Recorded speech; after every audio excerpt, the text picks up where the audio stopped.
할렐루야! 쉬운 성경으로 구약 듣기 48일째, 그리고 사순절 8일째입니다. 오늘은 신명기 14장에서 18장까지 듣도록 하겠습니다. 오늘 들을 본문의 내용은 하나님의 백성으로 해야 할 행동들과 하지 말아야 할 행동들에 대해서 말씀하고 있습니다. 14장은 죽은 자들을 애도하는 행동과 정한 짐승과 부정한 짐승에 대한 규례, 그리고 11조 규례를 기록하고 있습니다. 15장은 빚을 면제해주는 해에 대한 규례와 종을 대우하는 법, 처음 난 소와 양의 새끼에 대한 규례입니다. 하나님께서는 처음 난 소와 양의 새끼는 나의 것이라고 말씀하십니다. 16장은 유월절과 칠칠절, 초막절 절기에 대한 규례이며 공정한 재판에 대한 말씀을 담고 있습니다.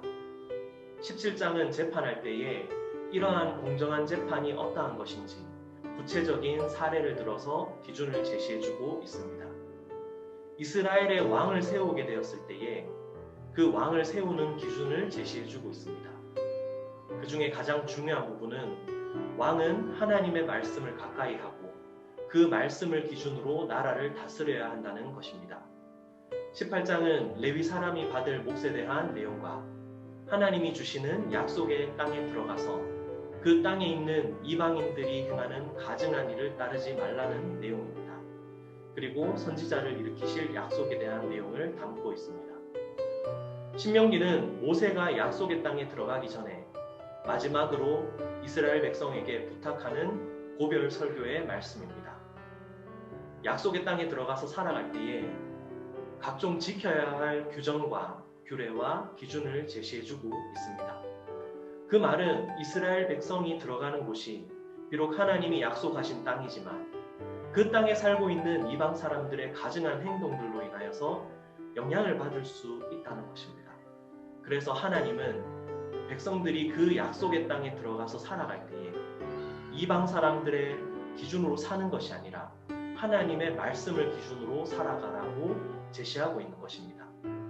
사랑하는 중앙가족 여러분, 우리들 또한 세상 가운데 살아가면서 세상의 기준을 따라가게 될 때가 많습니다. 그것은 우리가 보고 듣는 것을 통해서 영향을 받기 때문입니다. 그래서 우리가 매일매일 하나님의 말씀을 듣는 것이 중요합니다.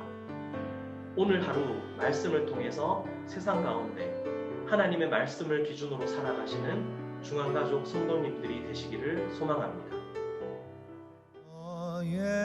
예수께 조용히 나가 내 모든 짐 내려놓고 주 십자가 사랑을